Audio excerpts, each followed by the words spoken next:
When I look at what Kevin Durant is doing, when I look at LeBron, what he's done, LeBron hasn't really had to change his style too much throughout his career. Kevin Durant has. LeBron Over and over again. had the ball in his hand.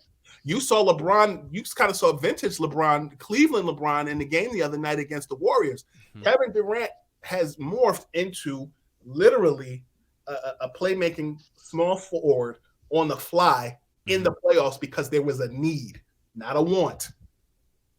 It's a great point. The evolution of KD's game has been something great to watch. You know, and it comes back from his days at OKC, like you mentioned, Jeremy, playing with Russ. Mm-hmm. But then I think what really helped him get into that point forward sort of kind of role was also just playing with the Warriors, because he played in a system where ball movement was a big part of the offense, right? Which wasn't really the thing in OKC. It was a lot of ISO between him going one-on-one and then Russ kind of going one-on-one. And they played off each other, but that's what it was, right? A lot of one-on-one ball. Now you come to the Warriors and you're playing in a movement system where the ball's constantly in motion. And then he takes that and he goes to Brooklyn, like as Scoop mentioned, you know, playing off with Kyrie. And when Kyrie was out, he was forced to take on that point forward role.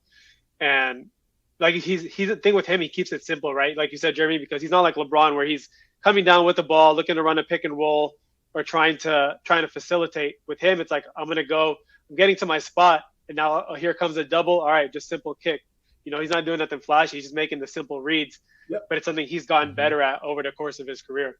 Yeah, I mean, he's been so fun to watch evolve over the span of years, and I think like there's this his whole, you know, not to get all legacy talk, right? But his whole legacy is going to be fascinating because since he's played with so many teams, and you know the championship wasn't won until it was with the quote unquote super team, and there's all these weird knocks. But to me, all of those things and the fact that basically he is just like LeBron in terms of you stick him on a team and they are instantly a title contender. Mm-hmm. And it doesn't matter who the roster is around him, and it's been that way for his entire career, regardless of what conference he's in.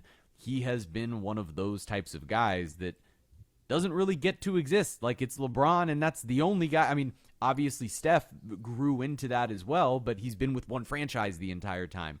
The only other example outside of LeBron of like, oh, this guy shows up and you're a title favorite and actually going deep into the playoffs most of the time is Kevin Durant. And to do it in the same era, it's so impressive. And I hope that people just appreciate watching him the way that we should, because it's the best. And I know for those of us on the East Coast staying up late, like, it's worth it to watch him.